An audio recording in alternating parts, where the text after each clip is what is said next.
Amados hermanos, para nosotros es un placer una vez más saludar a cada uno de ustedes en el bendito y único nombre del Señor Jesucristo.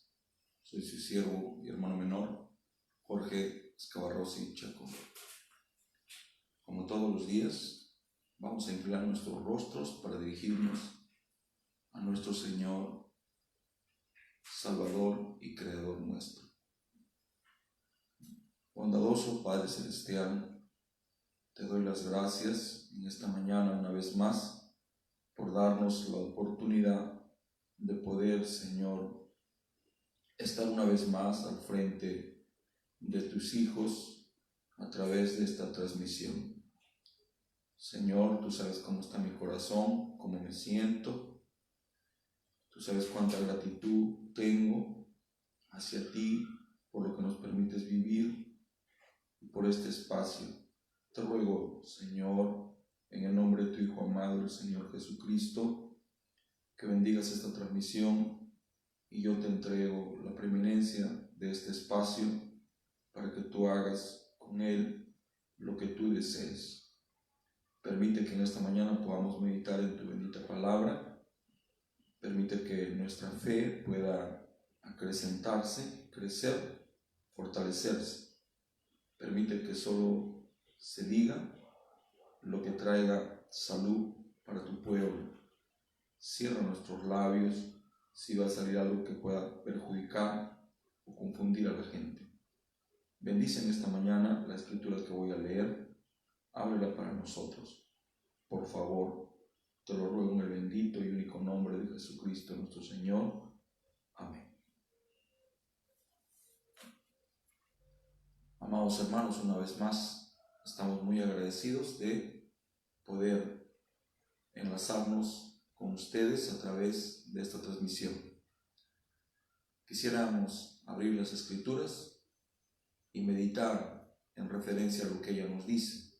Vamos a usar la escritura principal sobre la que estamos basando estas enseñanzas. La escritura es Apocalipsis 10:7. Si ustedes pudieran acompañarme, yo se los agradecería.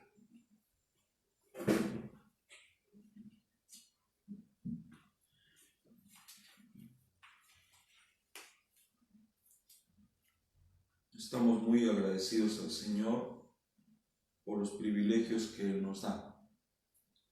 Y el mayor privilegio que Dios le puede dar a un hombre es poder compartir su bendita palabra.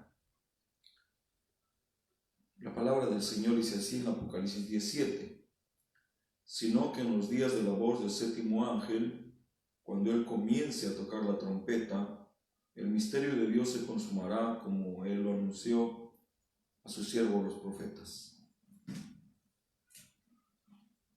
Señor, acabo de abrir tu bendita palabra, acabo de leer un extracto de lo que ella contiene. Permite, Señor, que podamos meditar en referencia a tu palabra y, Señor, con esto que nuestra fe pueda crecer. Gracias, en el nombre de Jesucristo, así te lo pido. Amén. El Señor les bendiga, preciosos hermanos. Estamos muy contentos en esta mañana fresca de poder dirigirnos una vez más a cada uno de ustedes.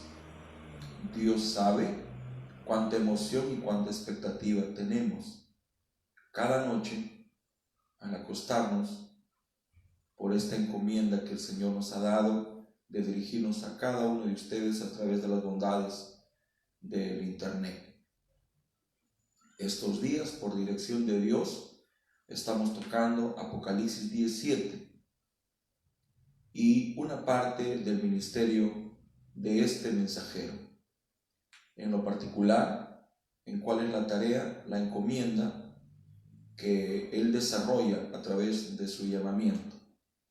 Hemos visto que este es el séptimo ángel para la séptima iglesia y que él tiene un ministerio muy particular, y este ministerio es de reunir los cabos sueltos, o los misterios que han estado escondidos a lo largo de las edades y traerlo para nosotros, de tal manera que podemos decir que este ángel ha consumado, ha revelado todos los misterios que han estado escondidos.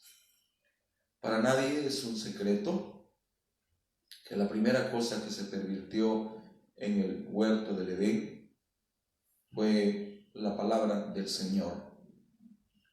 La palabra del Señor es algo que debemos de cuidar con nuestra vida, es algo que debemos de cuidar con todo nuestro corazón. La palabra del Señor es nuestro fundamento. La palabra del Señor es la base sobre la cual nosotros descansamos o reposamos. Si este fundamento se llegara a mover o si se mirara una falla en él, todo el edificio, todo lo que somos, todo lo que hemos construido a lo largo de los años, todo lo que sostenemos se vendría abajo. Sabiendo esto, el enemigo, eso fue lo que quebró. ¿Y cómo es que lo quebró? Mandó un predicador a la tierra. El primer predicador que las Escrituras registran es la serpiente. Todos sabemos que la serpiente no era un reptil. La serpiente era un primate superior, o sea, era un hombre animal. Este hombre tenía algunas similitudes con el hombre Dios que vivía en el huerto. Este hombre sabía pensar, sabía cuestionar, sabía hablar, sabía predicar. Este hombre, a través de la predicación, pervirtió el entendimiento hacia la palabra que tenía la mujer. Y cuando él logró confundir la mente de la mujer a través del mezclar la palabra, entonces todo empezó a derrumbarse. Si hay algo que nosotros debemos de cuidar con nuestra propia vida, si hay algo a lo que nosotros debemos ser como querubines protectores, es la bendita palabra del Señor. Hemos estado mirando, claro está, de una manera ligera, no en profundidad, algunos misterios que este ángel reveló. Y cuando digo ligeramente, no me refiero sin responsabilidad, sino que digo que si tratáramos de hablar acerca de cualquier misterio de una manera profunda, debemos estar seguros que eso nos tomaría la vida, porque la palabra del Señor es algo que no se puede medir ni se puede contener, es inmensurable, es un infinito. Entonces, pretender decir que podemos tratar algunos de los misterios que fueron revelados en 5 sesiones, en 20 sesiones o en toda nuestra vida aquí, sería una falsa vanidad. Lo que hemos hecho por dirección de Dios es tocar algunos puntos fundamentales de algunas enseñanzas, doctrinas que el hermano Branham vino a develar. Y con esto querer provocarlos a ustedes al escudriñar, al escuchar y al meditar de la bendita palabra del Señor. Entonces hemos estado hablando por la gracia del Señor acerca del misterio de la ceguera de Israel. Hemos hablado acerca del misterio de la divinidad. Hemos abordado por 6 servicios casi el misterio del arrebato de la iglesia, y ahora por dirección de Dios queremos abordar uno de los más grandes misterios que la Biblia registra. Primeramente, antes de entrar a este estudio que creo va a durar posible algunos días, quisiera valerme del diccionario para definir el significado de la palabra misterio. El diccionario define a la palabra misterio como una verdad que, habiéndose hallado oculta, ahora está divinamente revelada, pero en la cual, a pesar de su revelación, existe todavía un elemento sobrenatural. Este significado de la palabra misterio me sorprende. Me sorprende, porque el misterio es algo que estuvo escondido, pero que ha sido divinamente revelado. Pero a pesar que ha sido divinamente revelado, esconde algo sobrenatural. ¿Cómo puedo entender esta definición? Todos los misterios ya han sido revelados o consumados. Sin embargo, existe algo de sobrenatural en esto. Porque aunque ya fueron revelados todos los misterios, pueden ser todavía misterios para usted, para mí y para nosotros. Si esa revelación que recibió el séptimo ángel no la recibimos nosotros en nuestro corazón. Dicho en palabras más sencillas, nosotros podemos creer en nuestra mente, Malaquías 4:5, Apocalipsis 10:7, Lucas 17, del 26 al 30.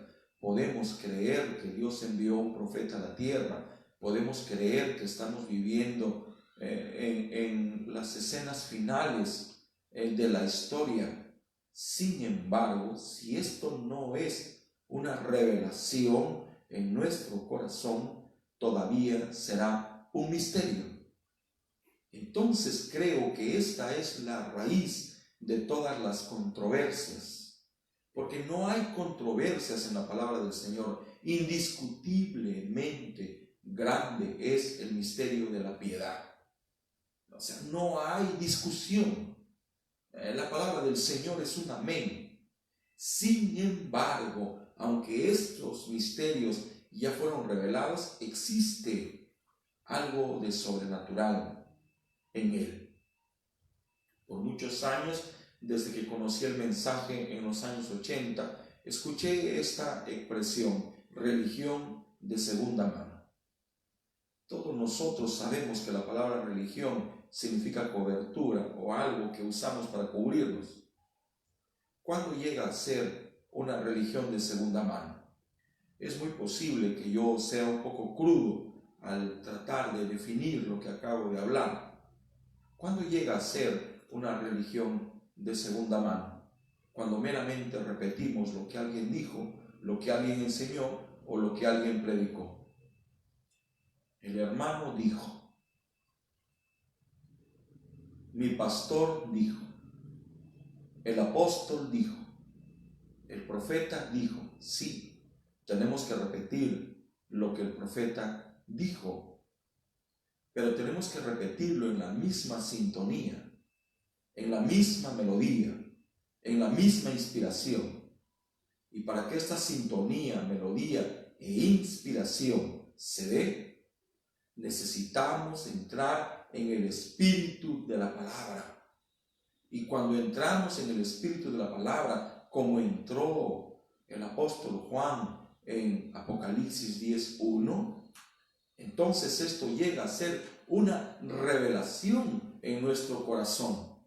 Ya no es lo que nos enseñó el pastor, ya no es lo que aprendimos del maestro, ya no es lo que dijo el apóstol, ya no es lo que el profeta habló. Ahora es nuestra acción, como Jesús le dijo a Pedro: bienaventurado eres, Simón, hijo de Jonás, porque esto no te lo reveló ni carne ni sangre, no lo aprendiste de mí, sino mi Padre que está en los cielos te lo ha revelado, te lo ha mostrado, te lo ha dado a conocer. Entonces, lo mismo que experimentó el apóstol Pedro, es lo mismo que nosotros debemos experimentar. Entonces ya no era lo que dijo Jesús, ya no es lo que Pedro escuchó decir a Andrés: ven. hemos encontrado al Cristo. Porque la primera persona que le dijo a Pedro acerca del Cristo fue su propio hermano. Y esta fue una religión de segunda mano durante un tiempo. Pero cuando esto le fue revelado a su corazón, entonces ya no era una religión de segunda mano, ahora era su revelación. Espero, hermanos preciosos, no marearlos con tantas palabras, no es mi intención argumentar.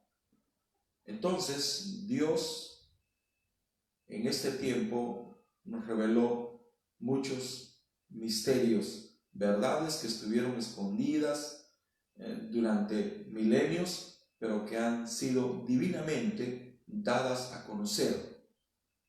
¿Cómo es que Dios devela un secreto? ¿Tendrá Dios secretos? Nosotros podemos mirar a través de la lectura de la Biblia que sí.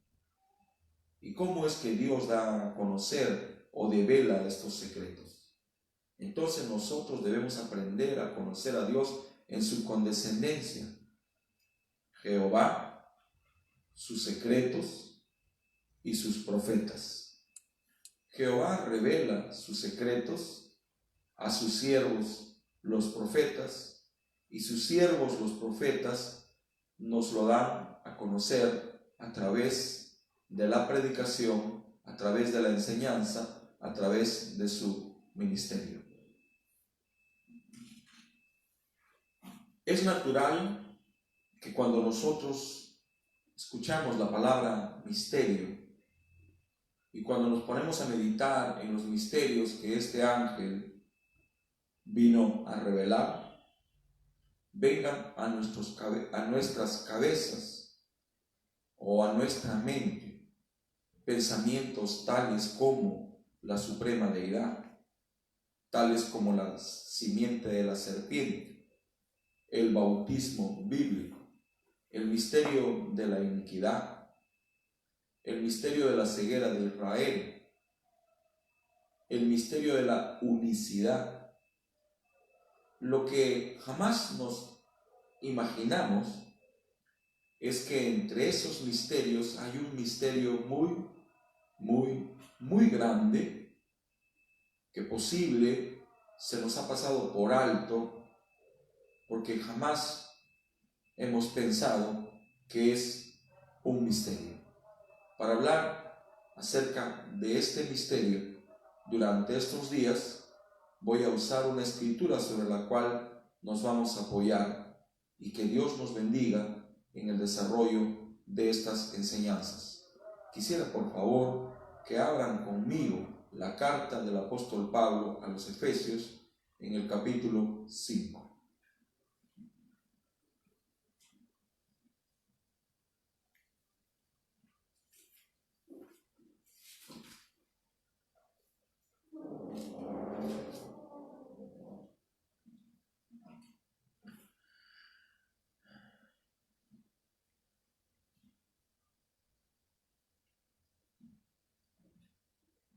Quisiera por favor que me acompañen a partir del verso 22. Las casadas estén sujetas a sus propios maridos como al Señor, porque el marido es cabeza de la mujer, así como Cristo es cabeza de la iglesia, la cual es su cuerpo, y Él es su Salvador. Así que, como la iglesia está sujeta a Cristo, así también las casadas lo estén a sus maridos en todo. Maridos, amad a vuestras mujeres así como Cristo amó a la iglesia y se entregó a sí mismo por ella para santificarla, habiéndola purificado en el lavamiento del agua por la palabra, a fin de presentársela a sí mismo una iglesia gloriosa, que no tuviere mancha, ni arruga, ni cosa semejante, sino que fuese santa y sin mancha. Así también los maridos deben amar a sus mujeres, así como a sus mismos cuerpos. El que ama a su mujer, a sí mismo se ama, porque nadie aborreció jamás a su propia carne, sino que la sustenta y la cuida, como también Cristo a la iglesia, porque somos miembros de su cuerpo, de su carne y de sus huesos. Por esto dejará el hombre a su padre y a su madre y se unirá a su mujer, y los dos serán una sola carne.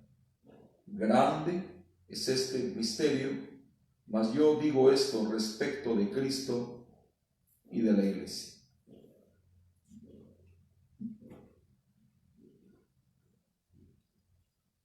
El estudio que vamos a estar llevando durante estos días se intitula El misterio matrimonial ha sido revelado ya. Fue revelado ya. Naturalmente, ya fue revelado, porque este mensajero de Apocalipsis 17 vino a revelar todos los misterios escondidos entre los que se encuentran el misterio matrimonial. De todos los misterios, según palabras del propio apóstol Pablo, es un grande misterio y al mismo tiempo uno de los más incomprendidos. Esta incomprensión nació desde el principio de la humanidad. Cuando me refiero al principio, estoy hablando del principio de los tiempos. Todos sabemos que vivimos en 3 dimensiones: tiempo, materia y luz. Adán vivía en la eternidad, pero la esfera del tiempo se abrió cuando Adán pecó, no cuando fue engañada la mujer, sino cuando Adán pecó. Porque la mujer no pecó, sino siendo seducida, vino a ser envuelta en transgresión. Cuando Adán pecó, entonces se abrió la esfera del tiempo. El matrimonio es un misterio que ha sido muy incomprendido a lo largo de los tiempos. Este grande misterio, esta grande incomprensión, es el origen de todos los conflictos.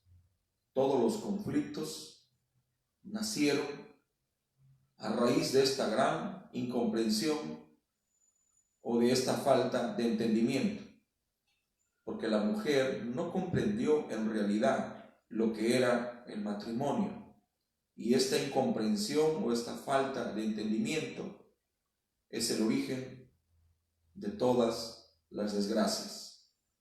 No es mi intención hacer sentir mal a nuestras damas. Esta es una enseñanza que tiene como fin la súplica y el ruego a nuestro Señor Jesucristo que nuestro entendimiento en referencia a este misterio se amplifique o se amplíe. Entender este misterio puede significar la diferencia entre la felicidad y la infelicidad.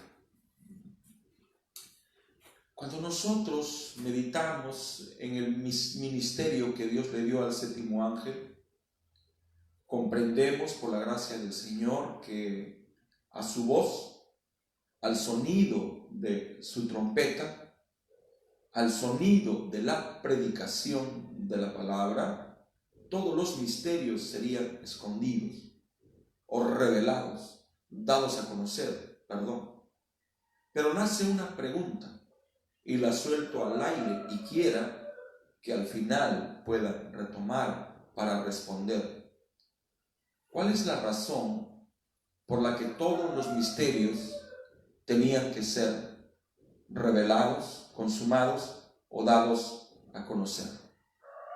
Generalmente nosotros como predicadores tenemos la inclinación a tocar diversos misterios sin darnos cuenta que obviamos uno de los más grandes misterios, por no decir el más grande, y este es el misterio matrimonial. Cuando el apóstol Pablo habló acerca del misterio matrimonial, se aseguró que los efesios entiendan que el matrimonio natural es solo un tipo de Cristo y de la iglesia. Esto para mí es fundamental que lo entendamos, porque Dios habló a lo largo de los tiempos a través de tipos y sombras. Todos sabemos que el Antiguo Testamento fue un tipo, una sombra del Nuevo Testamento. Y aquí el apóstol Pablo, dirigiéndose a los efesios, a la iglesia más madura, a los que no se iban a los extremos, a los que sabían equilibrar, les enseña y les asegura que esto es un tipo, una sombra, y lo dice al final, y lo hemos leído, dice: grande es este misterio, refiriéndose al matrimonio, mas yo digo esto respecto de Cristo y de la iglesia. Entonces, cuando el apóstol Pablo se refiere al matrimonio, está refiriéndose en sí a Cristo y su iglesia. Cuando nosotros miramos la historia a través de la Biblia, nos damos cuenta que Dios cada cierto tiempo envió ángeles o mensajeros dispensacionales, o sea, profetas, que con su venida traían un cambio. Uno de estos profetas fue Moisés. Todos sabemos que él introdujo la ley. Antes de la ley era la gracia, y podemos ver esto a través de la vida de Abraham, quien fue llamado de Ur de los Caldeos y quien halló gracia a los ojos de Dios, al igual que Noé. La gracia ya existía, pero la ley fue introducida a través del profeta Moisés. Cuando vino el profeta Moisés hubo un cambio de dispensación, y el cambio era de la gracia hacia la ley. Cuando vino este cambio, el profeta Moisés enfrentó algunos movimientos, algunos conflictos. Algunos eran conflictos sociales y otros eran conflictos religiosos. Uno de estos conflictos religiosos, creo el más grande que le tocó a él librar, era el conflicto referente al matrimonio. Fue tan grande este conflicto que él se vio obligado a otorgarle a los hombres carta de divorcio o repudio. Debemos de saber que Dios aborrece el repudio o el divorcio. En los días sucesivos, si Dios nos permite, abordaremos acerca de esto. Entonces a Moisés le tocó librar este asunto referente al matrimonio, solo que este problema que él enfrentó no murió con la respuesta o con la salida que él dio, sino que ha continuado a lo largo de los tiempos, y hoy también es un punto que no podemos esquivar. Casi 3000 años después vino a la tierra, 2000 años después vino a la tierra el Cristo, el mediador entre Dios y los hombres, y él también vino en un tiempo de cambio de dispensación. Él separó entre dos tiempos, entre la ley y entre la gracia. Y cuando él vino a la tierra, él no fue ajeno a este conflicto que nació por la falta de entendimiento de este grande misterio, el misterio matrimonial. Y al igual que Moisés, le tocó librar a él estos conflictos religiosos. Y en una ocasión, los doctores de la ley, los escribas, los fariseos, los saduceos, le trajeron este cuestionamiento, claro está, para tentarle. Y le dijeron: Moisés nos dio el derecho a repudiar a nuestras mujeres. Dicho en un lenguaje popular, Moisés nos dio el derecho de divorciarnos de nuestras mujeres. ¿Qué dices tú? Esta era una pregunta que no escondía una necesidad.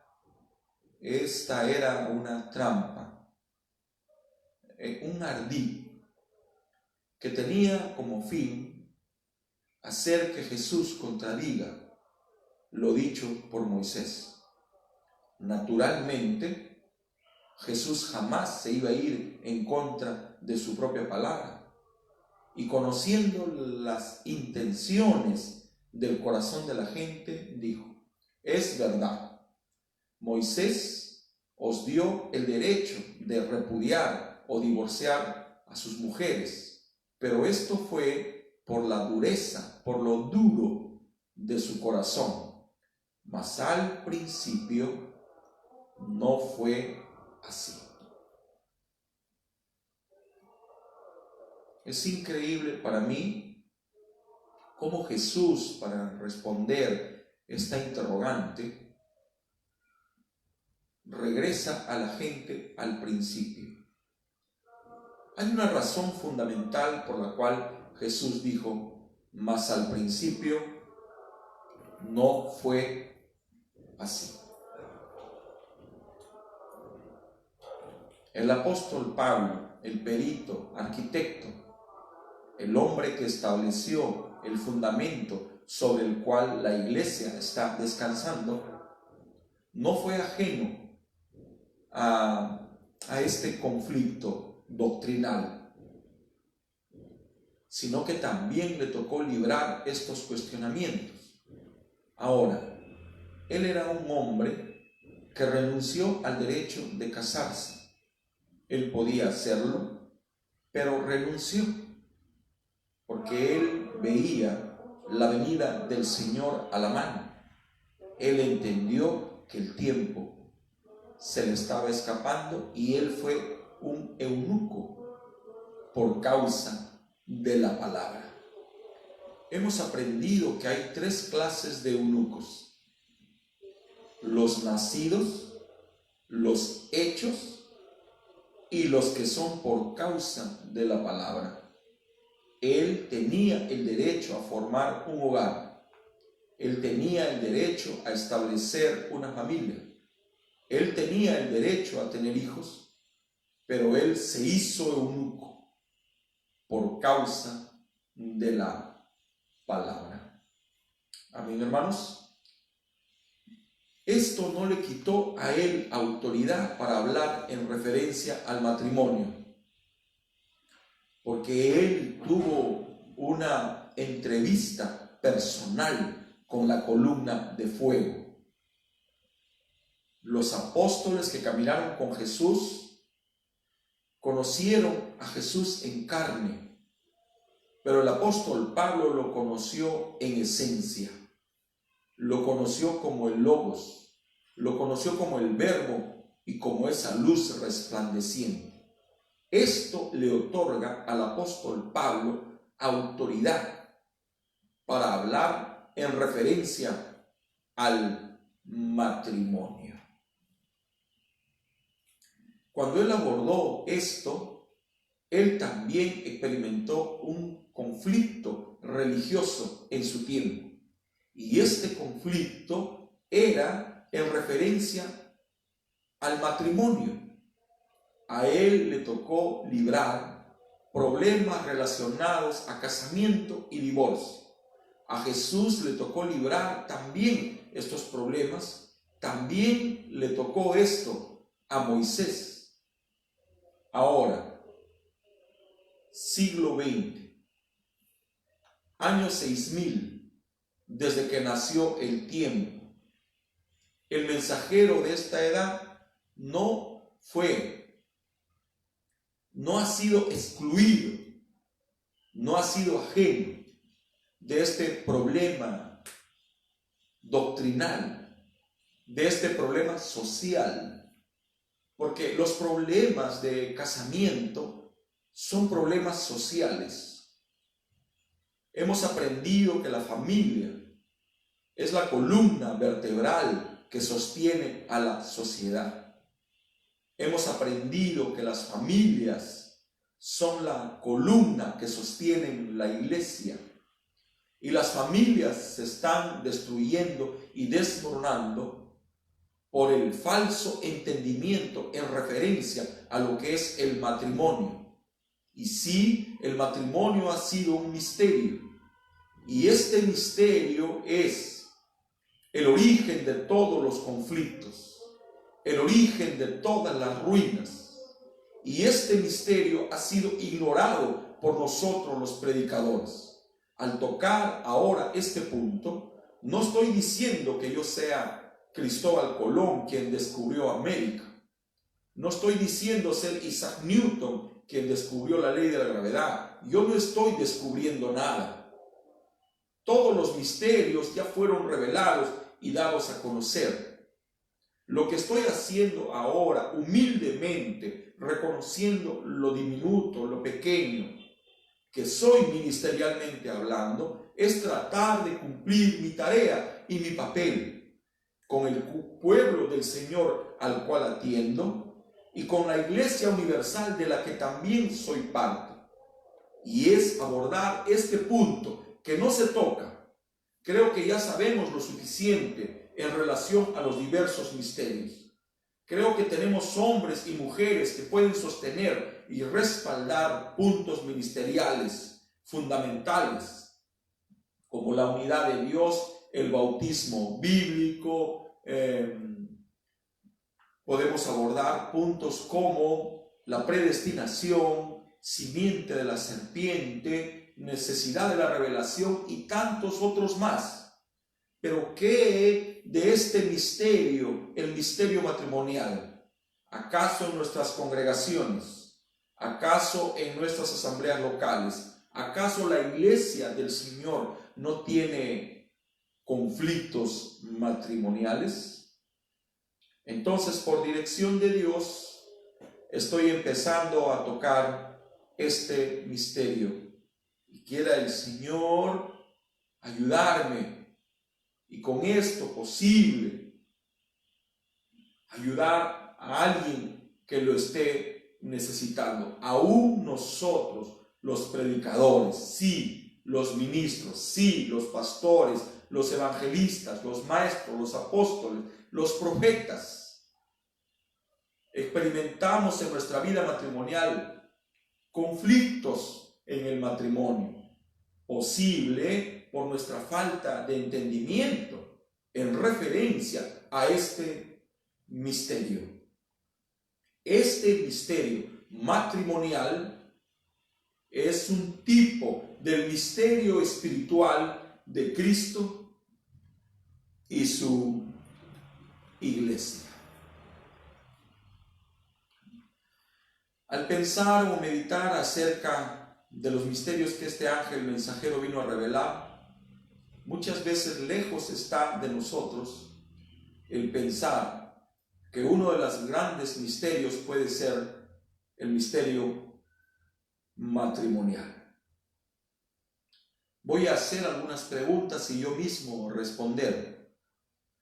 Naturalmente, para entender el misterio matrimonial, debemos abordar o ahondar en el significado de esta palabra. ¿Qué es el matrimonio? Estamos viviendo en días de mucha explosión social. Los Estados Unidos acaban de ser convulsionados por protestas acerca de la injusta muerte de un hombre de color. ¿Y qué se busca con las protestas? La reivindicación de los derechos de la gente. Claro está que con violencia no se soluciona la violencia.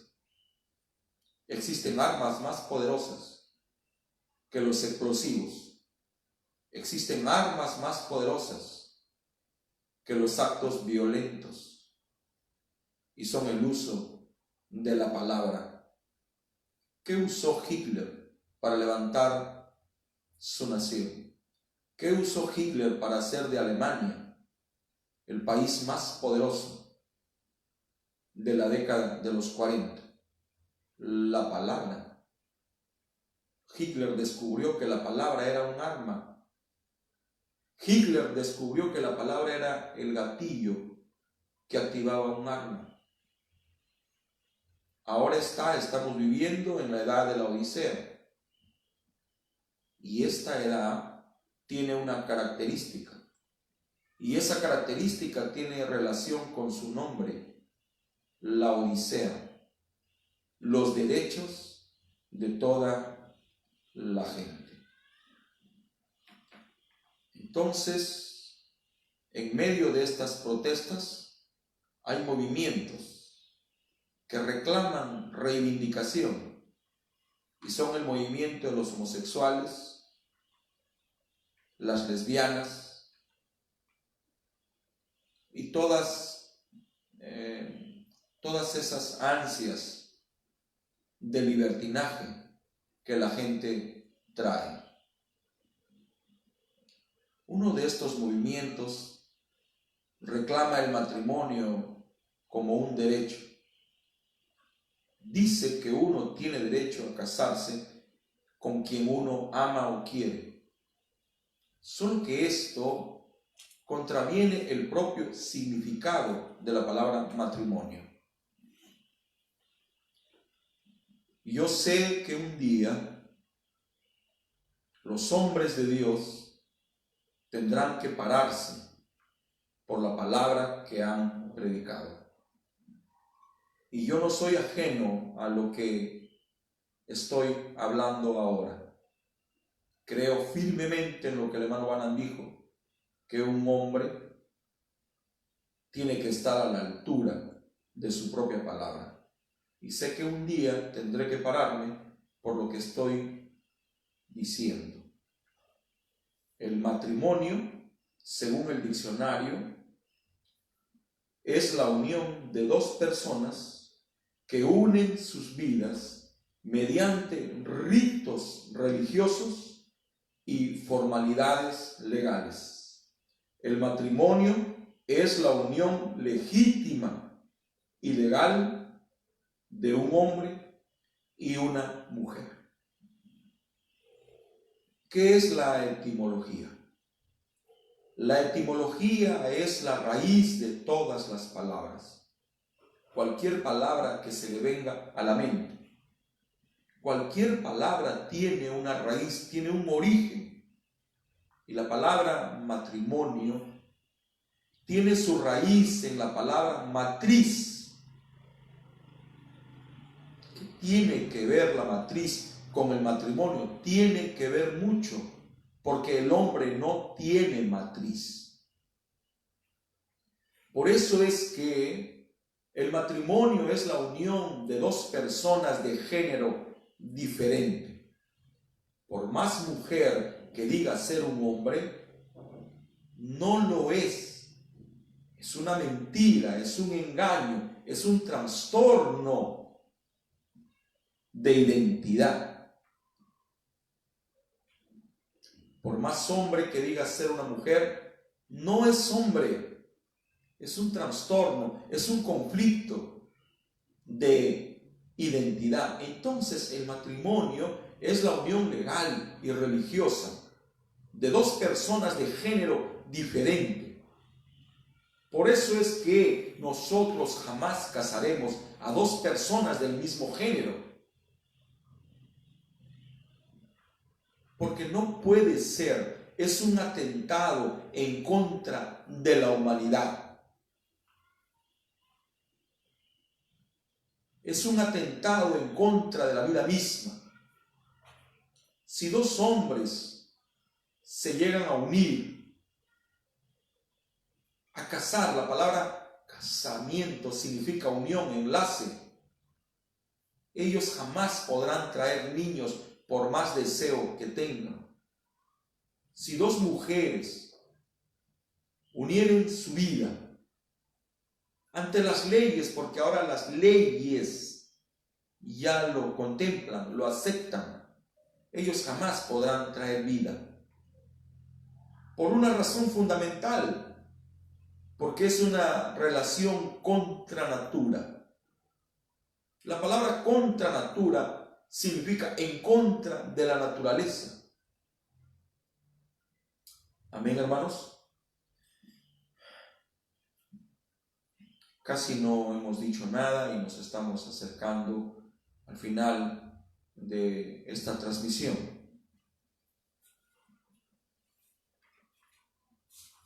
Estableciendo el significado de lo que es un matrimonio,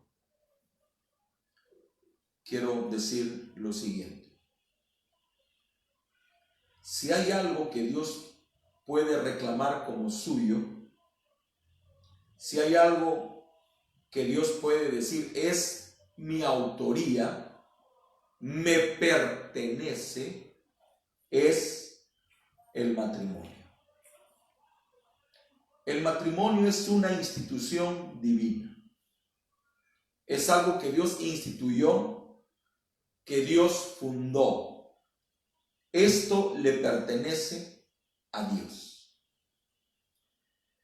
La Biblia nos dice en referencia al matrimonio que el matrimonio es honroso, que el matrimonio es honorable y que el matrimonio es santo. El apóstol Pablo, cuando escribe del matrimonio en el libro de los Hebreos, dice: honroso sea en todos el matrimonio y el lecho sin mancilla. O sea, el matrimonio es honroso, es honorable, es santo, es limpio. El matrimonio es la institución más antigua que existe. En todos los registros que hacen referencia a las instituciones, el matrimonio ocupa el primer lugar. El primer matrimonio se efectuó y se instituyó en el huerto del Edén. Naturalmente estamos hablando del enlace matrimonial, la unión de nuestros padres Adán y Eva. ¿Qué es el matrimonio? Es un compromiso. Es una obligación, es un contrato, es un pacto. Por eso es que nadie debe de entrar al matrimonio ligeramente, sino sobriamente, discretamente, reverentemente, aconsejadamente y en el temor de Dios. 5 elementos fundamentales cuando se habla del matrimonio: reverentemente, discretamente, aconsejadamente, en el temor de Dios. Nadie debe de entrar a esto ligeramente, con los pies bien puestos sobre la tierra, sobrios, despiertos, no mareados, no adormitados, no borrachos, aconsejadamente, con consejo, reverentemente, espiritualmente le pertenece a Dios.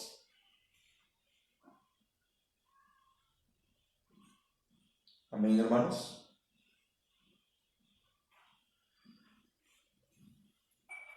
En el matrimonio se le da a la mujer una encomienda de parte de Dios. Y esta encomienda es una característica que ella debe de cuidar, que ella debe de honrar, que ella jamás debería deshonrar. Esta encomienda es sagrada, es de parte de Dios. Esta encomienda sagrada de parte de Dios no nos fue otorgado a nosotros los hombres. Nosotros no tenemos esa virtud. Nosotros no tenemos esa encomienda sagrada. Nosotros no podemos hacer esto. Esa encomienda sagrada. Esa virtud no es su sexualidad. Esa virtud, esa encomienda sagrada que Dios le dio a ella, que le encargó y por lo que un día le pedirá cuenta, es el privilegio y el milagro que está en ella y es de traer vida. Esto no lo puede hacer el hombre. No estoy hablando ahora de macho y hembra. No. Estoy hablando del hombre y de la mujer como los puso Dios en el huerto del Edén. Como criaturas humanas, pero al mismo tiempo sagradas. Como el uno para el otro, pero al mismo tiempo como criaturas diferentes. Porque aunque nos cueste aceptarlo, el hombre y la mujer son diferentes y podemos observar esa diferencia en su anatomía. No necesitamos ser sabios para saber quién es hombre y quién es mujer. La propia naturaleza nos enseña su propia anatomía. Esta diferencia no es para establecer un orden jerárquico. No es para saber quién es el más fuerte. No es para saber quién manda a quién. No. Me han escuchado decir que yo estoy en contra del machismo. Esto no quiere decir que yo apoye el feminismo. Esas dos corrientes, esas dos vertientes están totalmente equivocadas. No estoy hablando de eso en esta mañana. No estoy a favor ni de lo uno ni de lo otro. Yo estoy a favor de lo que escribió el apóstol Pablo a los Efesios, a la iglesia más madura, a los que no se iban por los extremos, a los que tenían el equilibrio y la virtud de no ser extremistas. Dios colocó una pareja en el huerto del Edén, uno tan diferente del otro, pero uno tan fuerte como el otro. Cuando Salomón escribe acerca de la mujer, dice: mujer virtuosa, ¿quién la hallará? Porque su estima sobrepasa a las piedras preciosas. El corazón de su esposo está en ella, descansando, está desconfiando, está confiando. Ella es fuerte. Y las piedras preciosas no pueden compararse con el valor que ella tiene. Ser mujer no es signo de debilidad, es signo de feminidad. Ser hombre no es signo de machismo. No. Ser hombre es una responsabilidad. Entonces a la mujer se le encomendó la virtud de traer vida. Solo a ella se le dio esta sagrada encomienda.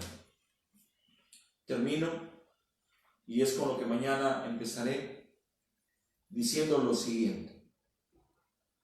Todo lo que se diga, lo que se hable, lo que se predique en referencia a este misterio matrimonial, siempre será apuntando hacia la unión invisible de Cristo y su iglesia.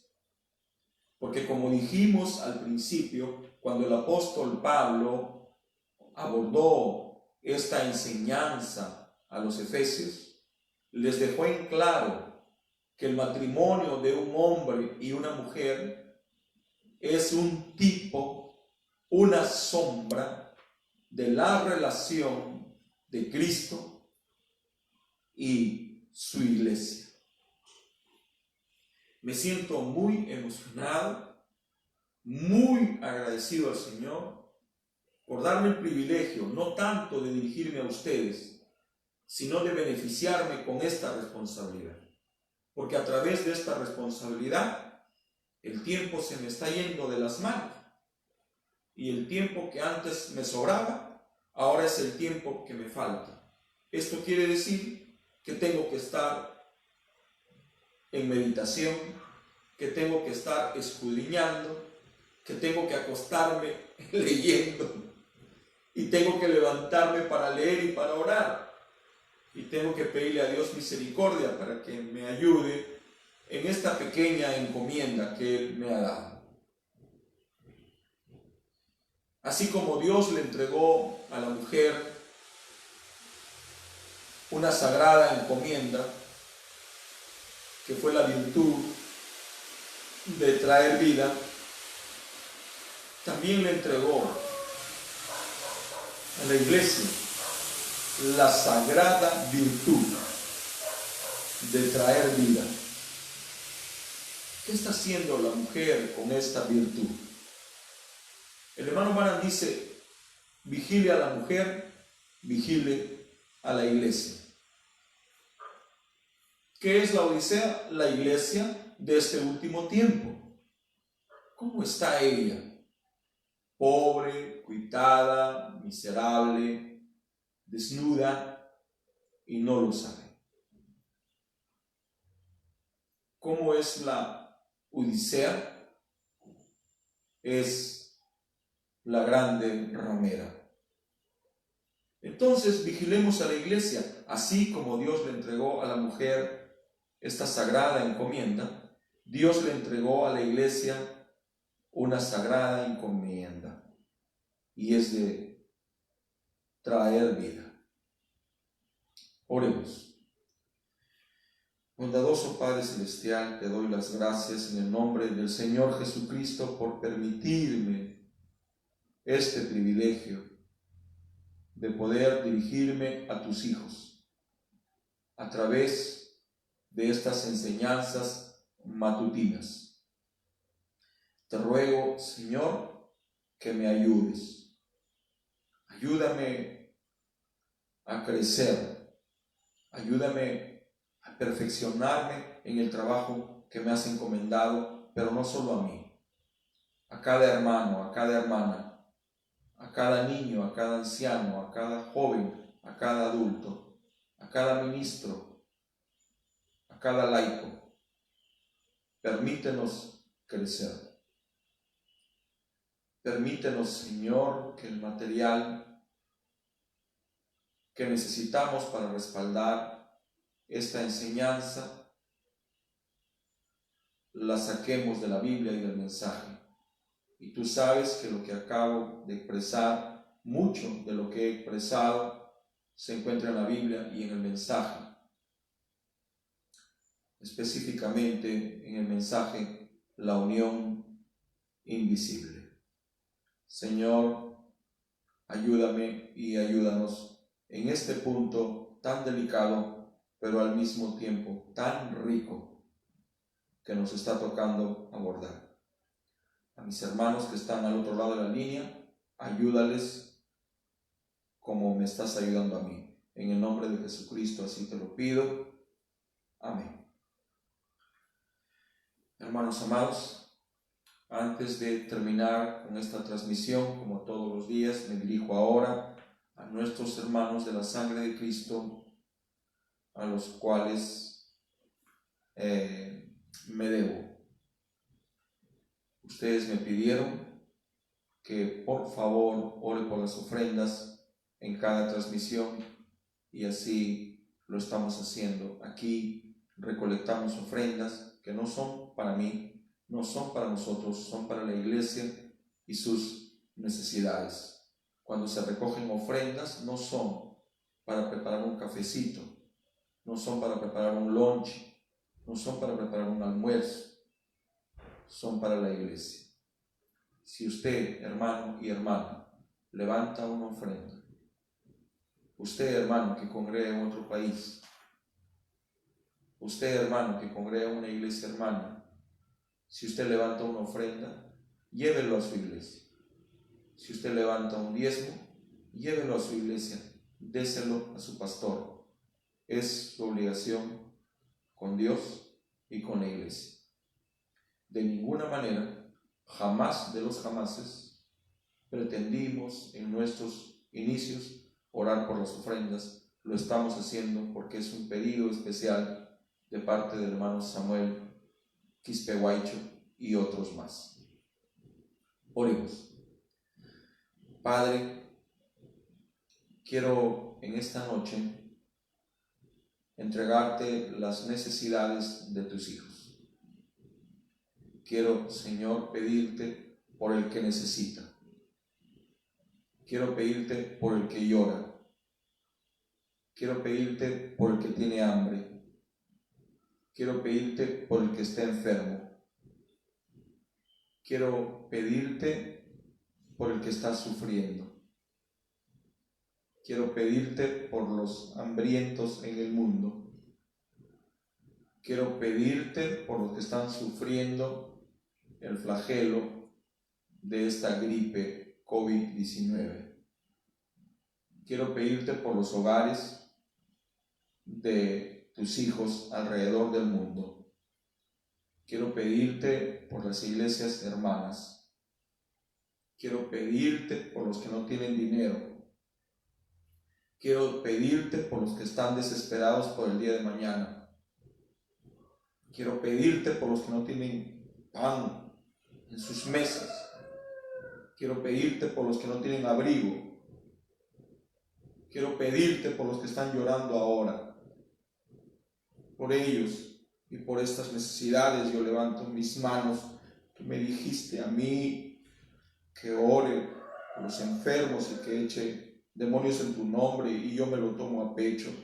Y yo lo creo, no voy a ser ajeno, esquivo a esta encomienda que tu propia palabra nos da.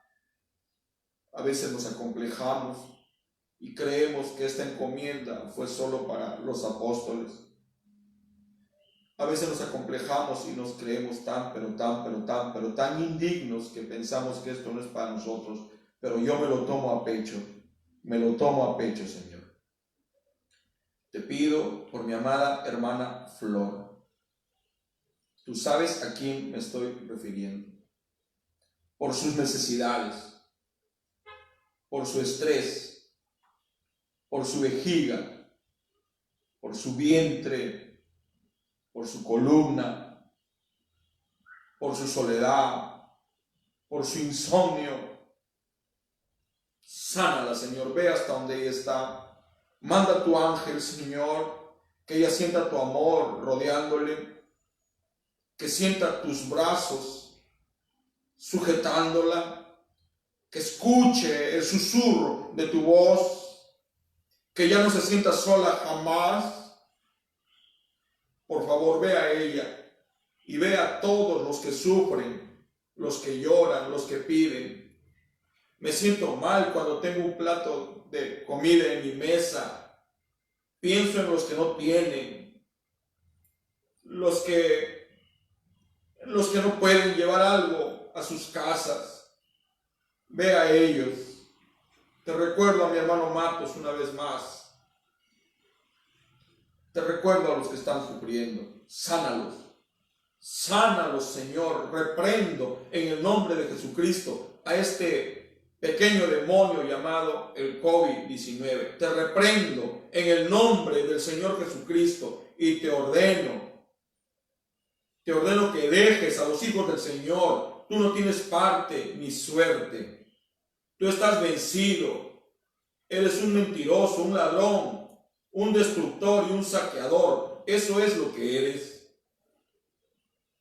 Gracias por escucharnos. Gracias por darnos la oportunidad de desfogar nuestras necesidades. Gracias por darnos la oportunidad de entregarte nuestras cargas. Padre, bendice las ofrendas. Compensa 10,000 veces lo que ellos den. No es vana palabrería. Yo lo leí, lo he leído. Leí a tu profeta decir, devuélvele a cada uno 10,000 veces, y ahora me lo tomo a pecho. Y es lo que te pido. Yo quiero ver a tus hijos bien. Quiero verlos contentos, alegres, felices. No quiero verlos llorar. Quiero verlos testificar. Bendícelos en el nombre de Jesucristo. Amén. Hermanos preciosos, ha sido un placer una vez más enlazarnos a ustedes a través de esta transmisión. Si Dios así lo permite, el día de mañana nos estaremos encontrando en el mismo horario y en el mismo lugar. A razón de que estamos visitando hogares que están bajo nuestra responsabilidad, esta noche les estará compartiendo una enseñanza direccionada a nuestros niños, a nuestros jóvenes, cronológicos y espirituales, nuestro amado hermano Joseph Cabanillas Chacón. El Señor Jesús les bendiga.